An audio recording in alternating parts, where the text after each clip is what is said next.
Good morning.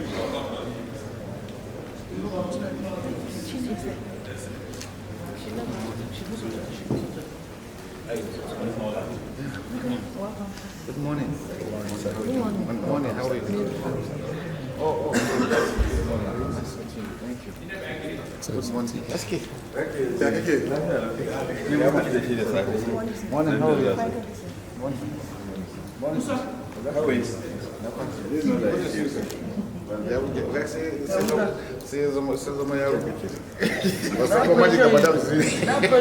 you now, not on no, I still think. No, seriously, sir.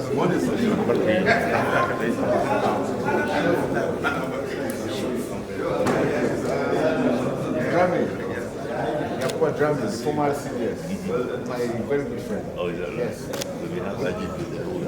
Oh, okay, yes. Yeah, that's his Inspector General Police. Oh, okay, good. How long? Yeah, man, that's a typical of Katsina State.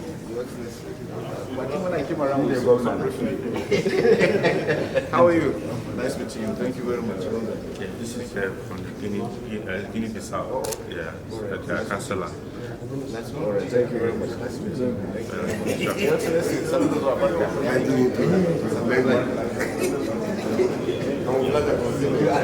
You cannot consider it. How was the flight? Yes.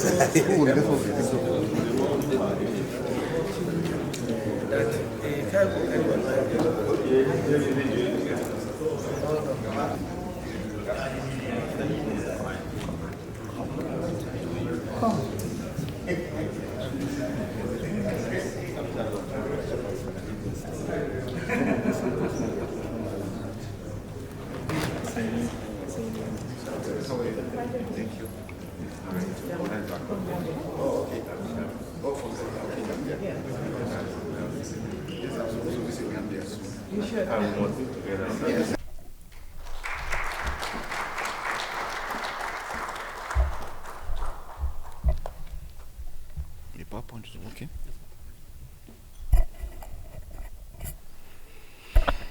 Okay, thank you very much. Let me start by appreciating the organizer of this event for being very consistent, for standing strong despite challenges. His team have continued to push on to ensure that we hold this event annually. Your Excellencies here present, all other representatives, our esteemed former Chief of Naval Staff, representative of the Governor of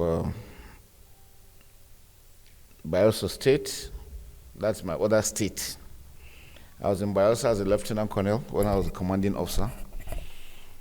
And that was a turning point in my career because it actually presented the challenges we're facing now. And my ability to understand and over time made a lot of difference as I progressed forward in my career. So I'm really very grateful to Bayelsa State. The Deputy Governor of Katsina State, I was there some months back. Appreciate you very well. A representative from the embassy, Your Excellency, thank you too. Thank you, good to see you. Gambia is one of our very close states. I was just mentioning to the representative, the Excellency and the IGP that the former Chief of Defense Staff, General Drame Yakuba, is my very good friend. We were captains when he did his junior course in Nigeria. So all through that time, we've now met in Sierra Leone together. We've been together until he retired.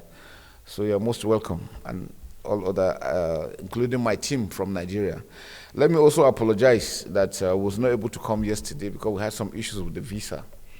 But eventually it was sorted out, and I'm here today. It's always a pleasure being in Doha, Qatar. This is like my third time coming here this year. And anytime I come here, I'm always very excited because coming to see how Doha looks like and keeps on progressing. It shows that when humanity is together, things can happen. It also shows that when you have the mind to succeed, you will succeed. It's mentioned that Doha is one of the safest places in the world, and I agree totally. Sometimes when you come around, you think you're in a computer setting. Everything is orderly and well organized and looking very new. It is for us, especially as Africans in Africa, to also see what can be done. If you look at how it started, it's probably about 15 years from when they started to where they are today. And so if you notice how we've gained independence for so long, and yet we are battling with the teething problems, and then you imagine what's the issue. And I think leadership plays a major role. When you have the right leaders and the right kind of governance, like somebody said, democracy means different things to different people. When you have a people and you have a governance that works for you, I think it's important. And that's one thing for us in Africa that I also want to say, that we should phantom a system that works for us, respecting human rights, the rights of the people and everybody, and then you'll see development will come in. Taking different ideas, hook, line, and sinker, I think creates a lot of problem. It's important that we're able to do that. And I want to thank all those who have spoken before me for mentioning on the issue of the people-centric system of governance. I think that's what's basic. From my little experience in fighting terrorism and insurgency, your ability to win the hearts and minds of the communities you operate makes a lot of difference. Entirely. If the people there do not believe in what you are doing, you will never succeed. And I've always said it again, that the military can only do so much. If the political leadership is not standing up to its own responsibilities, we will continue running this for hundreds of years. We will not get anywhere. So it is important that as the military is also fine-tuning its operations, the political class should understand that majorly they have the major issues to put on ground, because once you don't have fairness, equity, and justice, nothing will work. And that's very critical. And then the military, not in charge of those. So I think it's good that we have that. So my lecture was just a very short lecture, just based on my experience on ground. I'm highly delighted to be here today at this historic occasion of the 18th African Security Watch Awards and Conference. I must confess that I'm fascinated with the theme of this year's conference, which is developing module for people-centric governance towards enhancement of peace and security. This is essentially due to the fact that I strongly recognize the importance of placing the people first above all other considerations.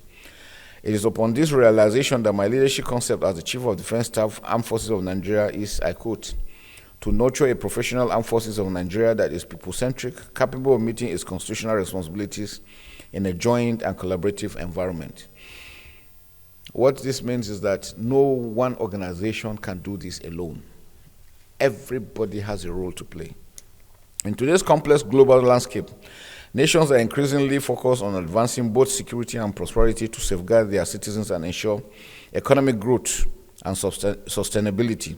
Thus, achieving a balance between the economic progress and robust defense capabilities are essential for a long-term stability and resilience. This dual focus recognizes that a prosperous society depends on a secure environment, while effective security strategies require a stable economic foundation to support infrastructure, technology, and human resources. As such, the interplay between economic and social progress on one hand and national security on the other is crucial to a nation's comprehensive strength and sustainability.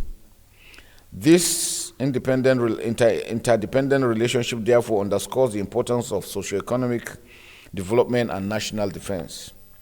Socio-economic development refers to the process by which a society enhances the economic and social well-being of its citizens. It encompasses a range of factors that contribute to the overall quality of life, which includes economic growth, education, healthcare, gainful employment opportunities, and social services. Equally, it includes infrastructural development to support economic activities and improve the quality of life, which ultimately reduces poverty and foster economic securities. This aspect of socio-economic development contributes to social stability, creating a foundation for a society to thrive by promoting equitable access to resources and enhancing cooperation.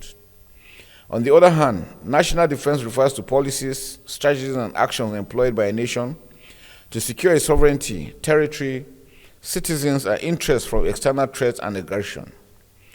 It encompasses a range of activities and components aimed at ensuring the security and stability of a nation. These include military capabilities, defense strategies, intelligence, cybersecurity, diplomacy, and crisis management. I'm sure you will notice that we're also saying the same thing with the past speakers. It shows that these things are common, and it's important that everybody has a role to play. National defense is therefore supported by a stable economy, while a secure nation ensures an enabling environment for economic growth to thrive. Globally, socio-economic development and national defenses are closely interlinked, with many nations leveraging their economic resources to enhance defense capabilities. This relationship is evident in countries like the United States and China, and even here in Qatar, where economic strength enables significant defense spending, which further supports national security and regional influence. For instance, the United States has maintained one of the largest defense budgets globally, with an approximately $858 billion allocated in 2023 alone, which represents a sizable percentage of the national budget. So I wonder how many countries, especially in Africa, what budgets are we setting aside for defense? But besides defense, if you don't produce what you need, then you'll be held hostage. That is what we find ourselves in Nigeria. Today we've been fighting insurgency for almost 15, 16 years and still counting. The challenges we're having is we do not have the equipment, because technology plays a major role in what we're doing. And for some reasons, even with our monies, getting these equipments have been difficult. And sometimes you wonder why. We have countries that have stopped us from getting equipment even when we had the money to buy. But yet, they want us to succeed. So the question is, what's the intent? This economic capability ensure investment in advanced defense technologies, including cybersecurity, artificial intelligence, as just mentioned, precision weaponry, thereby creating a more resilient defense infrastructure, which supports the U.S. global influence. Visited China last month, and one of the displays they made were robotic dogs that could also fight wars. So imagine in Africa, we have not finished producing weapons or getting MRAPs or APCs. Now dogs that are robotics are the ones fighting. So you as a human being, how do you face those ones? And you do not have the capability. And they imagine these things getting to wrong hands, to the terrorists, to the non-state actors. What happens to the national armies? Furthermore, the dual use of nature of many defense innovations, such as the internet, demonstrates how investment in defense can also stimulate broader economic advancement in civilian sectors. This brief exposition, therefore, reveals the nexus between socio-economic development and national defense. The improvement in socio-economic standard will thus enhance national defense, while decline in socio-economic standard will undoubtedly affect the national defense of the country. In Nigeria, the efforts at achieving sustainable socio-economic standard are fraught with a plethora of security challenges, especially in the Northeast, in the North in general. These challenges, which are largely driven by the activities of terrorists and other non-state actors, threatens the nation's cohesive coexistence, thereby hindering economic opportunities to its citizens. And one thing I found is that the challenges we are facing in Africa is not peculiar to Nigeria alone. Probably the intensity. It is all over, especially now with the Sahel. And the mistake we will ever make is to think it's a Sahelian problem. Once they finish with Sahel, they're expanding outward. So it is important that we all come together and nip this in the bud. Like I mentioned, in Nigeria, the mistake we made was that Boko Haram started and we wished it would just pass on. Actions were not taken when it should. By the time we took action, it became zero. And then when they become monsters, it becomes difficult, because asymmetric warfare is a very difficult operation. I advise countries never allow it to start. It is difficult to eradicate, because you are dealing with individuals that have nothing to lose and they believe in their ideology. Those are two dangerous things. If you're fighting an enemy that has nothing to lose, then there's a problem. The conventional forces are fighting to stay alive. You have families, you have nations to build and all these things. So you have something at stake they don't have. They feel if you kill them, they are going to heaven. If they kill you, they are going to be blessed. It's a dangerous enemy to fight, and so you should never allow it to commence. While the armed forces of Nigeria has greatly degraded the capability of these nefarious groups in recent years, it continues to play a critical role in confronting threats to endanger an environment where socio-economic development thrives. To this end, Nigeria has increased its military spending and technological advancement to better respond to these security threats, so as to facilitate socio-economic development. Furthermore, partnerships and coalitions like the Multinational Joint Task Force enhances Nigeria's defense posture, allowing for a more coordinated response to transnational threats and enabling the country to redirect some domestic resources towards ensuring sustainable socio-economic programs. The armed forces of Nigeria undoubtedly contribute to citizens' socio-economic development through national defense by the adoption of some people-centric approaches and strategies. It is, however, observed that the interplay between socio-economic initiatives and defense capabilities remain tenuous, often hindered by overlapping mandates and fragmented execution. Nigeria's integrated strategy must therefore evolve to address these challenges to foster a more stable and prosperous environment to ensure sustainable peace and socio-economic development. Now, this brings me to my aim, which is to analyze the contributions of the armed forces of Nigeria to citizen socio-economic development through national defense.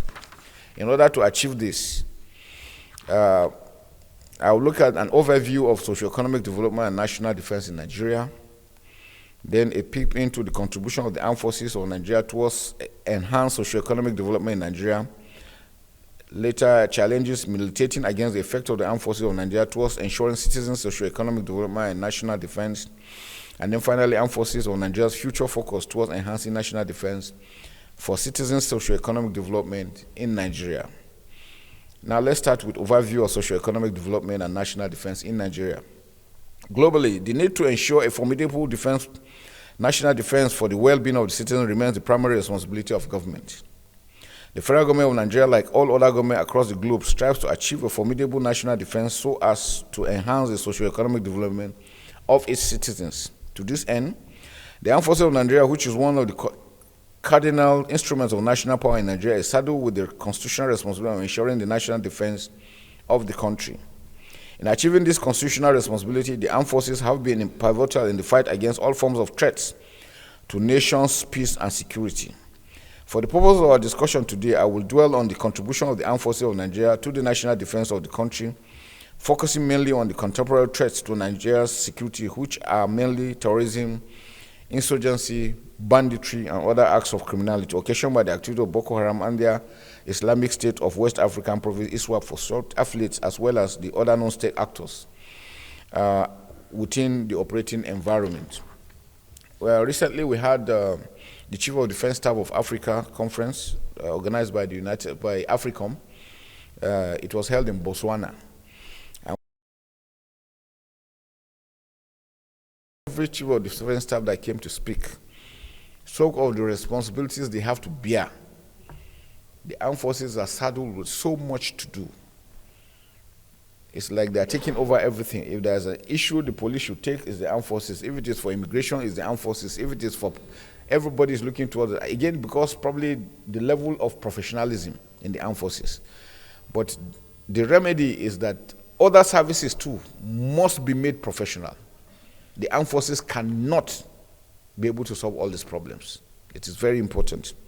The impact of Boko Haram terrorists and ISWAP in the northeast region, which have spread to the northwest and north central, are devastating. Economically, all the thriving business hubs in these areas have been crippled as markets, industries, agricultural activities were initially paralyzed, but now picking up.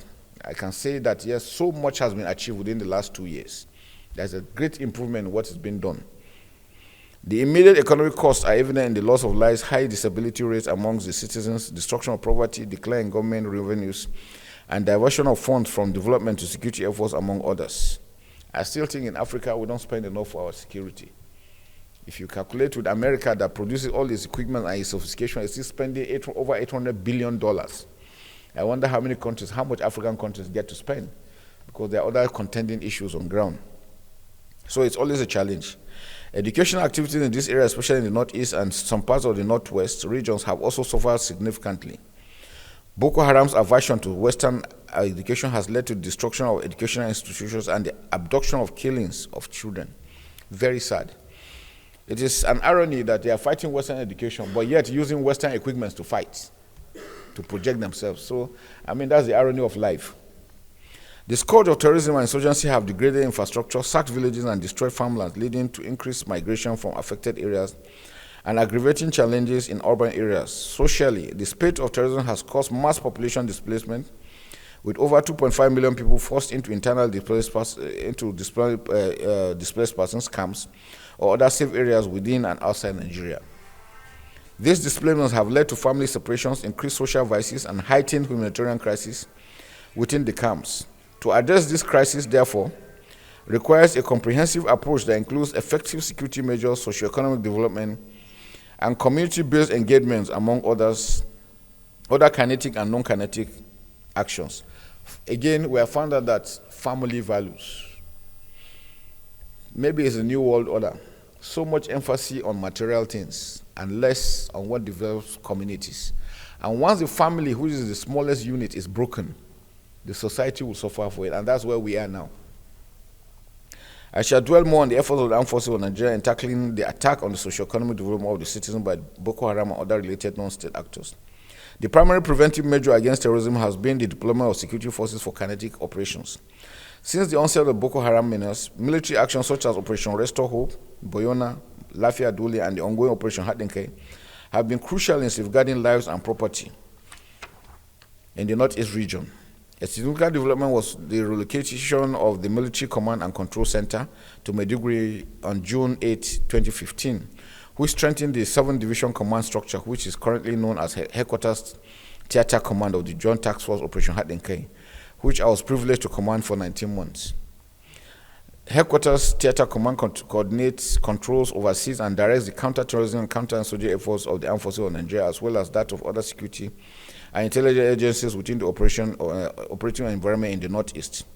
While military actions alone are not a complete solution, they have significantly reduced terrorist activities in the country, confining them to pre-selected locations where focused violence are continually applied so as to completely decimate and eradicate them for the enhancement of citizens' socio-economic development in the country. These efforts led to the liberation of terrorists and territories and the resuscitation of socio-economic activities, which indicates the efficacy of military operations in the region. There is also a gradual return of fishing, grazing, and farming activities in parts of Lake Chad Basin, which are vital economic sources. This recorded progress reflects the effective integration of training, technology, and strategy, supported by civil-military cooperation and non-governmental agencies involvement, which the different headquarters remains key coordinating body. Furthermore, the Terrorist Prevention Act 2011 and its subsequent amendment in 2013 provide security and intelligence agencies with extensive powers to combat terrorism. Part 5 of the Act allows for comprehensive searches, intelligence gathering, and the detention of suspects. This provision significantly aids in the early detection and disruption of terrorist activities. Effective counter-terrorism relies on robust information and intelligence collection to identify terrorist networks, their members, finances, and methods. Also, must have policies guiding and protecting security forces, because on most times you find out that you are there doing your job, but you don't have legal backing protecting you. Probably on retirement, that is when they come after you and there's nobody to protect you. So it's also affecting the performance of military personnel. Collaboration between the armed forces of Nigeria and other security and intelligence agencies, as well as civil society, has been crucial in addressing threats in the Northeast and Northwest regions. Additionally, the armed forces of Nigeria have interfaced with the government and other relevant stakeholders to ensure an all-of-government approach. These are manifested in the implementation of other measures by the government, such as the monitoring of telecommunications of suspected persons, the SIM card registrations, and other related measures which have led to the arrest of several terrorists and prevented numerous attacks. In the same manner, other security-enhancing initiatives like enforcing national ID cards, driver's licenses, expatriate registration, and vehicle registrations have been influenced by the Defense Headquarters through the Office of the National Security Advisor. These coordinated efforts are effectively curbing terrorism and enhancing national safety. High-profile arrests of terrorists and their supporters are the result of such intense intelligence efforts. Additionally, numerous terrorist activities have been thwarted through the effectiveness of such measures. We have a major issue with the legal system. Now to contributions of the armed forces of Nigeria towards enhanced economic development in Nigeria. It is, however, gratifying to know that within the past 1.5 years that I became the Chief of Defense Staff, the security situation in Nigeria had significantly improved. This has significantly contributed to citizens' socio-economic development, some of which I will discuss subsequently, beginning with increase in daily oil production. The efforts of the armed forces of Nigeria have significantly enhanced the daily oil production capacity in the Niger Delta region of the country. We want to thank the past Chief of Naval Staff. He has mentioned it, how he has also put in policy. What we try to do is to continue from where they stopped so that we can move forward. It is important for countries, especially Nigeria, that rely so much on crude oil. Now with climate change, so many efforts have been made to diversify from fossil fuel. So it is important that we get these things right. It is a statement of fact that oil remains the mainstay of Nigeria's economy. This therefore connotes that the increase in daily crude oil production capacity is very crucial to the socio-economic development of the citizens. It is gladdening to state that at this juncture that the operational efforts of the armed forces of Nigeria over time through the reinvigoration of organizational structure of Operation Delta Safe has significantly curbed the menace of crude oil losses, pipeline vandalism, and other destructions of the nation's central national infrastructure. Just recently, Mr. President gave us a directive that this year, before the end of this year, he wants us to achieve 2 million barrels per day, just about 2 months ago. So we took up the responsibility, and the daily oil production rose from 1.4 million barrels per day in the second quarter of the year 2020 to 1.6 barrels per day in the third quarter of the year. The daily oil production rose to 1.8 barrels per day. At the moment, we're hitting approximately 2 million barrels per day, hopefully. We know we can do more, and like we also saw that it is not only the military, because there are a lot of issues even with the oil companies, with the IOCs, production and everything. There are a lot of things that are just not too clear. Next is reduction in the speed of attacks. Over the past 1 year, there have been remarkable reduction in the rate at which terrorists attack communities and overrun some of the positions of government security agencies. For example, available records indicate that the Boko Haram terrorists carried out a total of 87 attacks in the Northeast between May 2021 and May 2022, leading to over 128 deaths. Similarly, the terrorists carried out 73 attacks between May 2022 and May 2023, which caused 106 deaths. From May 2023 till date, however, only 33 attacks have been recorded, which resulted in 48 deaths. This reduction in the speed of attack is a testament of the effectiveness of the armed forces of Nigeria to guarantee the safety and security of the citizens for enhanced economic development. So working together with the kinetic and the non-kinetic application all at the same time makes a lot of difference. We are determined to continually modify our action plans, rejig our strategies, and renew our tactics, techniques, and procedures so as to improve on these gains that have been recorded so far. Now a look at return to internally displaced persons. The increase in the rate at which internally displaced IDPs are returning to their original home is a clear indication of the return of peace and normalcy in some of the hitherto troubled areas. For example, we presently have a total of 141 internally displaced camps in the Northeast region as against the 362 camps that existed before the 29th of May 2023. Some issues is that some of the IDPs are so comfortable where they are and are not willing to go back. Some of them that are relocated to the capital, after seeing how the difference between there, are not really looking forward to going back. This development has enabled the locals to cultivate their farmlands, thereby enhancing socio-economic development in the country, considering the importance of the Northeast region in the food equation of Nigeria. All over Nigeria this year, farming was very good. Very, very good. The harvest is bumper. But again, the challenge we're having in Nigeria is we're dealing with rain-fed agriculture, which means only during the rainy season that we plant. During the dry season, instead of irrigation, we don't do much on that. And that's one area we need to improve. The situation is also similar in other parts of the country. Now, to increase the rate of surrendered persons, the recent increase in the rate at which the Boko Haram terrorists continue to surrender is an evidence of the fruitful impact of the brilliant combination of the kinetic and non-kinetic approach appointed by the armed forces of Nigeria. It is gladdening to note that between 10th July 2023 to 9th December 2024, a total of 129,417 Boko Haram terrorists and their family members have surrendered to government security forces comprising 30,426 fighters, 36,774 women, and 62,265 children. I was a theater commander when we started this negotiation on the surrendering before they started coming out. And it took us a while to convince people why we had to take them in. People felt these guys have killed them. Why are you going to give them pardon? But we realized that not all of them are part of them. Some of them were conscripted, some of them were enslaved, some of them were forced into it. So there was an opportunity to give them an open window to come out. If you look at this number, we had 62,265 children out of this number. Before now, they used to go and attack villages, conscript everybody, you join them and fight for them. But when they found out that they couldn't do that anymore, they now started giving birth to Boko Haram children. And that's why I have this high rate of 62,000. Now imagine the 62,000 growing up in the environment of violence. For humans, if a kid grows up, wherever he grows up, he believes that is the natural thing to do. Their parents didn't grow up in that kind of setting, so they knew about rights and wrong. The children, when they grow up thinking that killing is normal, will be more vicious than their parents. And so we're happy to have gotten this number out. And we're still pushing to get more. Even in the Northwest, North Central, a lot of them too are coming out.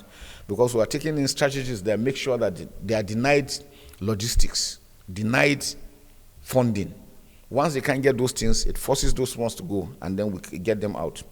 The numbers continue to increase on a daily basis, which is further confirmation of an increasingly peaceful society that guarantees enhanced socio-economic development in the country. I give an example. There was one of them we got. He was about 10 years old.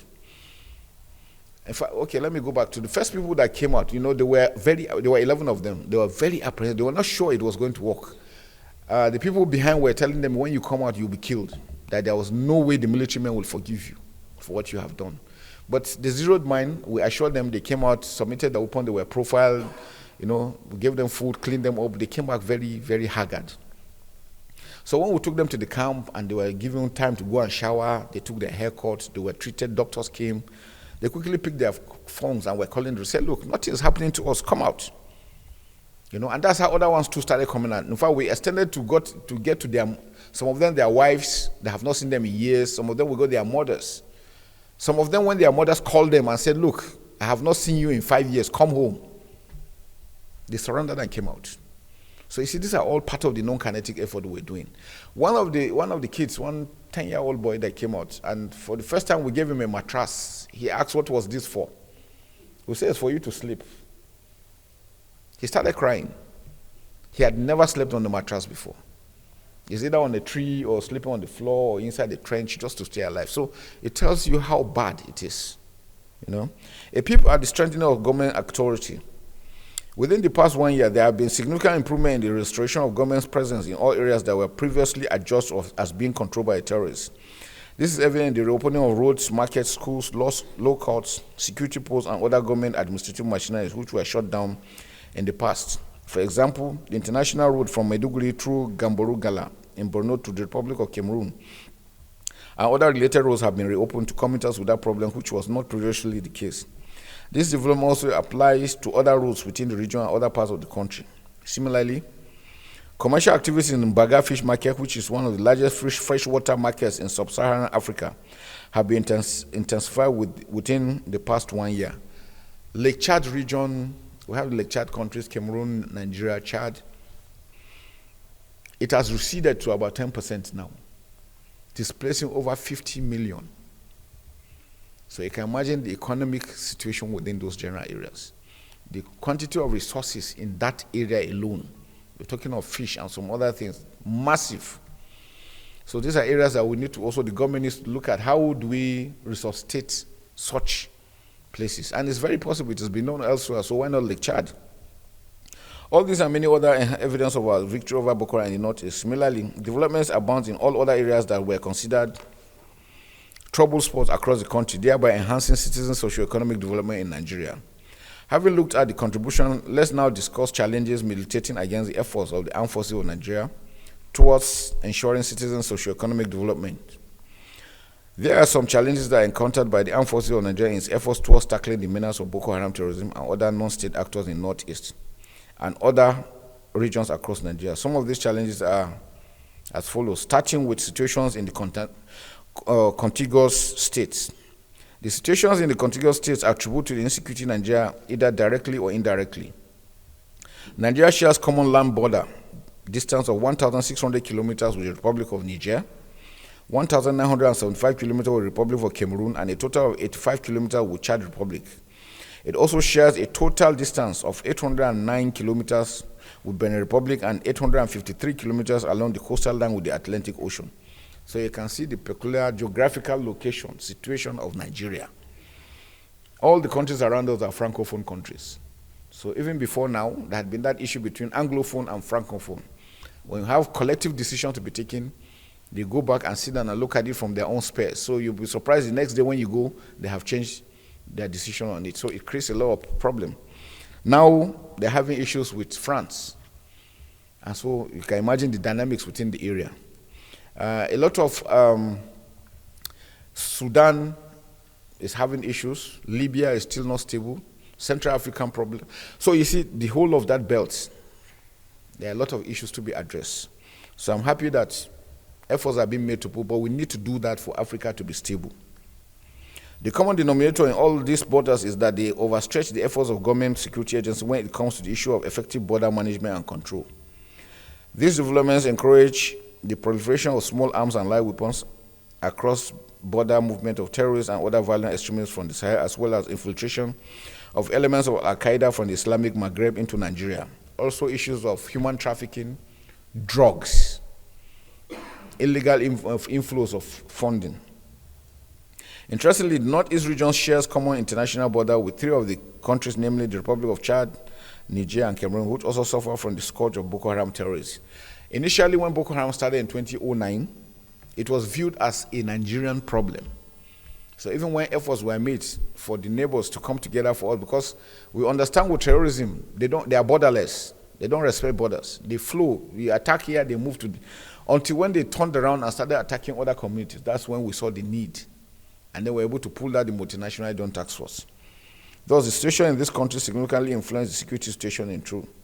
I shall now highlight Nigeria's geostrategic environment. Like mentioned, Nigeria's geostrategic environment also affects the security of the country with the implication of socio-economic development. On this point, I will dwell on the current situation in the Sahel region, where some of the members of the G5, namely Niger, Mali, and Burkina Faso, have resorted to unconstitutional governance following the military coups in these countries. The military coups led to severance in ties between these 3 countries and ECOWAS. I want to make this very clear. Nigeria does not have any issue with Niger, with Chad, with Burkina Faso, with Mali. We do not at all. The issue was with ECOWAS, and it was because of the unconstitutional takeover of government. So that's what happened. As well as some other advanced military countries like France. It also resulted to a decline in the participation of the Republic of Niger and Chad in multinational junta along the Lake Chad Basin. Now, a lot of issues they are saying is because France is also still part of the planning of the multinational juntas, and they don't want to have anything to do with France. That's why they are pulling back from the multinational. But we need the multinational to function because it is a success story. So we have to be able to work together. The situation further exacerbated the security situation in the Sahel, creating room for the influx of terrorists and proliferation of small arms and light weapons, with consequences on citizens' economic development. Now, a glance at changes in contemporary nature of warfare. The global paradigm shift in the nature of warfare against threats such as Boko Haram and other non-state actors, or who adopts an asymmetric tactic, has posed some of the challenges to conventional forces all across the globe, including the armed forces of Nigeria, especially at the initial stage.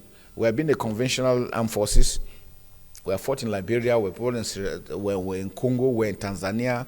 We've done a lot over time. But when asymmetric warfare came, fighting now within, because we have always assumed it is outside. Now the enemy is within. So it created a new threat. This development remains a challenge to most armies across the world. Under my watch, however, the defense, other security and intelligence agencies are gradually overcoming such challenges through commensurate training and targeted equipment procurement systems that are made possible by the renewed will and determination of the military and the political class. We're happy the President, Commander-in-Chief, is giving us all this support to ensure that in Nigeria we're able to achieve success against these non-state actors. Like we said, they do not respect human rights. They do not respect the rights of anybody. So you are here being held down by human rights. Meanwhile, they don't give a shit about those things. So it's important that we're able to capture that. And that's why of recent we'll be looking at international organizations. About 1.5 years before I left the theater, Reuters brought in a report accusing the armed forces of Nigeria of conducting 10 In fact, they started with 13,000 illegal abortions, and then later they cut it to 10,000. And you see, the truth about it is that we are working with the United Nations, we are working with NGOs, both international and local, we are working with European Union and everybody together. And yet, these guys made this allegation and nobody spoke up for us. We vehemently denied it. We said it was not true. We requested for an independent investigation. Human Rights Commission set up a committee, investigated for 1.5 years, and just last month, delivered the report that nothing of such had happened. But the truth about it is that when they accused us 1.5 years ago, it was awash all over the newspapers, internationally, and everybody carried it. When the report came out and said we were not guilty, nobody mentioned it. Everybody kept quiet. So the question is, I always ask, what is the intent? What do they want?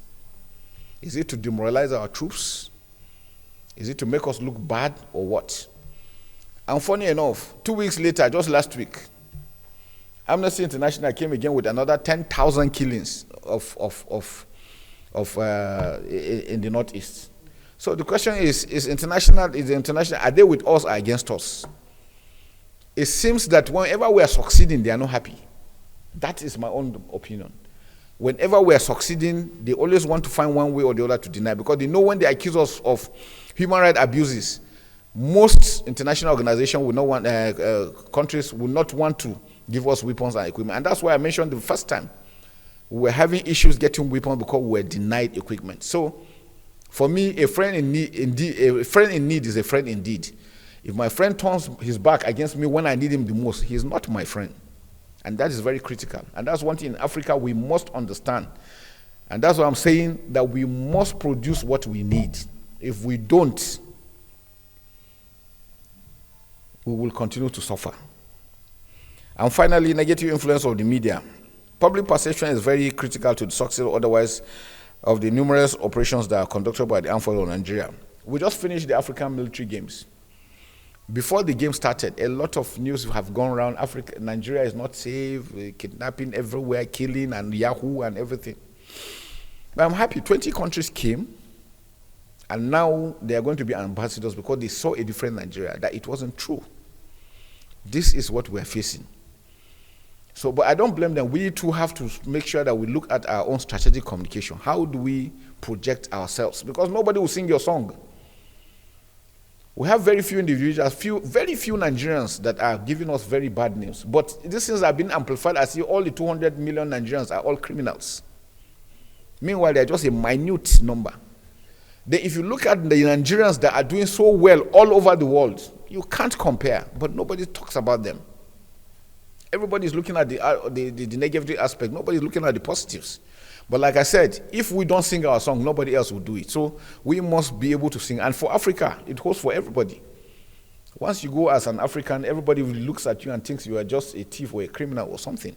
So it's very important for us to sing our own song. Very critical. The public opinion is shaped by a lot of dynamics, of which is the media. At times, the media priority is quickly getting the news out rather than ensuring the credibility of the news that is being conveyed. Very true. The media has done so well. You can't even succeed in asymmetric warfare without the media. They've done it remarkably well. But again, we need to also look at how do we report? What do we report? How do we say it? Like somebody said, if you told somebody he's stupid, he gets angry. But if you tell him, I don't expect this from you, you are still telling him he's stupid, but in a milder way. So, but you see, our press are quick at, once there's something happens, 3 weeks ago, we had an encounter of Boko Haram. We killed over 20 of them, got over 40 motorcycles. Nobody mentioned it. But let one soldier be killed or once something happens, everybody is taking it as if, so what is the intent? You want to demoralize your own troops? Because if your troops are not happy to perform, you can't even go to your office to even work. But people tend to forget that quite easily. And that's very critical. Such negative news items which promote the superiority of the terrorists against the government are capable of making the public to lose confidence in the ability of the government to protect. And once the troops are out there, they're out there whether it is sun, rain, whatever it is, and the man feels unappreciated, he could just say, okay, to hell with everybody. And if he does that, who will stay? Everybody becomes a victim. I shall now dwell on the armed forces of Nigeria's future focus towards enhancing national defense for economic development. Having identified the challenges and briefly highlighted some of the contributions of the armed forces of Nigeria towards citizen socio-economic development in Nigeria, it becomes imperative that I share with you some of the areas that the armed forces of Nigeria is focusing on in its drive to ensure sustainable economic development in Nigeria. The focus covers both kinetic and non-kinetic approaches, which I will discuss. Let us start with the kinetic military actions. The armed forces of Nigeria will continue to intensify its offensive operation to clamp down on the terrorists and other related non-state actors whose activities impinge on the socio-economic development of the citizens. To achieve this, the armed forces will continue to operate with other security and intelligence agencies as well as civilian stakeholders in a joint operational setting. To this end, we have trained and retrained our personnel on the concept of operations in a joint environment, necessities of civil-military cooperation, and the need to sustain the respect for human rights. Additionally, we have intensified our equipment procurement drives, which are carefully designed and purposely targeted at the need to defeat all forms of threats that affect the socio-economic development of the citizens. Mr. President has recently, last year, signed a bill for our defense industrial corporation to start producing equipment that we need. I think that's the way out. DICON has been there they started at the same time with DICON in Brazil. Brazil is doing unmanned aircraft, unmanned submarine, and yet we have not gone beyond what we're doing. So now we're into it. We're getting companies, original manufacturers to come. We must produce, with the population of over 200 million, we cannot rely on people outside. We must produce what and we've started. And I'm sure if we sustain it, we'll do further. To this end, the equipment procurement process are largely informed by the nature and character of threats in Nigeria's internal security. In the coming days, weeks, months, and years, the armed forces of Nigeria will upscale this operation with a view to disseminating and ultimately eradicating all forms of threats from the country. On the non-kinetic aspect, the effort of the armed forces will be focused, look at constructive community engagements. The armed forces of Nigeria will ensure focused engagement with community leaders, opinion influencers, retired security personnel, and other stakeholders in various communities in all regions across the country. I must thank Brigadier General S.K. Usman for always being there. He's always been a very outstanding spokesman on behalf of the armed forces and security agencies. And so many others from there. These are the things that will, make the troops feel that they're not being forgotten. The objective is to provide a realistic and result-oriented driven platform for effective communication with affected communities, establish liaison between stakeholder and security agencies for intelligence gathering and information sharing. It's our opinion that in this way, the local population will stop collaborating with non-state actors, thereby denying the terrorists any opportunity to recruit or establish footholds within the communities. This will guarantee the socio-economic development of the citizens. Like I said, the security forces and the non-state actors are all fighting for the hearts and minds of the communities. Whoever gets them, then you succeed. So it's important for the armed forces and the government to make sure that dividend of democracy is extended to the citizens. That is the only way they can deny the terrorists. We heard of the Lakruma guys in the Northwest. That's what they're doing, getting funds, going around, giving them money, saying, look, the government is far there in Abuja. We are here. We can take care of you better than the government. And people will look at that and say, look, the government has not given me anything. This person is giving me, so let me be with him. And it's always that issue. Next is whole of society approach is security. The fight against terrorism, which is multidimensional and multifaceted in nature, cannot be solved by military alone. It's worthy to mention that some of the terrorists live within the community, thereby making it difficult for the military to attack. Most times when we go for attack, even when the aircraft flies and sees that they are embedded within civilians, we call off the operation. That has prolonged the operation because we try to be precise in what we're doing. So it has made it a lot more difficult, and they're realizing that anytime they want to do that, they just mingle within the communities. So it makes it difficult because you don't want to do collateral damage. In those days of conventional warfare, you will have wiped out the whole. If we could have done that, we would have finished this operation since. Accordingly, it will require an integrated approach that involves the concerted effort of the government, the community, civil society organizations, the media, faith-based organizations, and all other members of the wider society to surmount. What we did in the Northeast is we got market women, traditional rulers, religious leaders, everybody. We made them understand that this fight is for everyone. So when they see somebody coming to the motor park and you are carrying something extra heavy, they ask you what is inside, open it. That's how we found drugs, we found ammunition, we found weapons being transported, illegal funds. Everybody now became from the markets, everybody was looking. And that's the approach to be taken. This integrated approach is termed whole of society approach. It is expedient for the military and citizens to work together for enhanced security and sustainable economic development in the country. This approach incorporates multiple actors in response to the threats of terrorism and other related threats in the country, which will enhance citizens' socio-economic development. I shall now move to strengthening multilateral arrangements. The fluid nature of transnational crimes has made states to seek security from each other by entering into alliances. You can't do it alone. These alliances and cooperation take the practical form of military cooperation, intelligence sharing, and agreements to conduct joint operations in territory of each other to eliminate a common threat of transnational dimension amongst numerous others. Within our borders, we have signed agreement with the states. You have 20 kilometers right of pursuit. If you pursue a terrorist, you can follow him 20 kilometers into the other territory. And that has made it a lot easier because before now, once they cross the border, you can't go in. And then they use that as safe haven. But now you can go. And to tell the world that Nigeria, Niger, Chad, Cameroon, we're still working together. Benin Republic, we're still working together. So I think it's important. The prevalence of armed conflict has saturated the West African sub-region with the proliferation of small arms and light weapons, which enables trans-border crimes and exacerbating terrorist activities. In this direction, efforts will be intensified to strengthen the multinational transport in the area in the Chad Basin. Other efforts in conjunction with the government to strengthen the multinational cooperation between Nigeria and other countries for enhanced international partnership will be intensified. We're doing a lot with the EU and other countries together working on that. Now a talk on sustained community support services.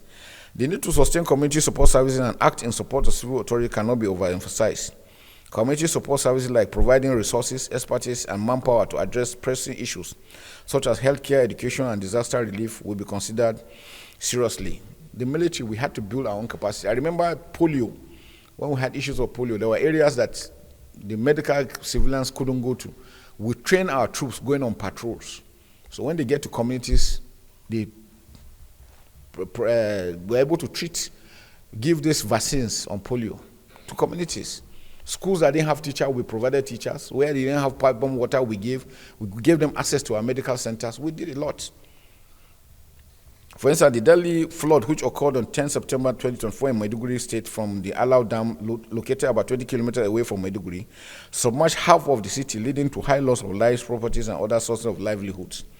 Resultantly, the armed forces of Nigeria played a vital role to provide life-saving relief to those who lost their homes in the floods. These efforts have gone a long way in providing succor to the affected communities. Enhanced military cooperation, and above all, endear the populace to the military, which is important to our operational engagements, especially in asymmetric warfare, where your friend by day will be your enemy at night. We will continue in that feat until total victory is achieved and sustainable citizens' socio-economic activities are guaranteed. By the way of conclusion, the intricate relationship between citizens' economic development and national defense in Nigeria underscores the necessity for a multifaceted approach to enhance economic domains. The current challenges facing Nigeria, as highlighted in my discussion this morning, which borders on wide national boundaries, that overstretches the security agencies' situation in the contiguous state, which exacerbates the security in Nigeria, among others, that affects the optimal operations of the Armed Forces of Nigeria. Be that as it may, the Armed Forces of Nigeria has contributed significantly to the enhancement of socio-economic development of the citizens. Some of these contributions highlighted in the discussion include the increase in daily oil production, capacity of the country, reduction in the state spate of attacks on vulnerable communities and against security agencies, amongst several other contributions which have significantly enhanced the socio-economic development of the citizens. These were largely achieved through the brilliant combination of both kinetic and people-centric non-kinetic options, which in turn led to a more stable society capable of enhancing the socio-economic development of the citizens. Additionally, the Armed Forces of Nigeria has reviewed its strategies, tactics, techniques, and procedures, after which it derived its projections, which are aimed at improving the national defense of Nigeria for enhanced socio-economic development of the citizens. These projections are a combination of both kinetic and non-kinetic. I am glad to mention that we have achieved a lot within the last 1.5 years. I must admit that currently we are not yet where we want to be, but definitely we are not where we were as of June 2023, because we have recorded a lot of achievement as highlighted in this discussion. I will therefore want to once again thank the organizers of this event very well for standing with us, standing beside us always. We appreciate you. And for Africa, for me, I came here because I feel it's important that wherever we have the opportunity to talk about the defense and security of Africa, it's important that we are together. I will therefore want to once again thank the organizer of this event. I strongly implore all of you to continue to have the interests of the nation and the continent and the world, because humanity is being threatened. Thank you all, and God bless.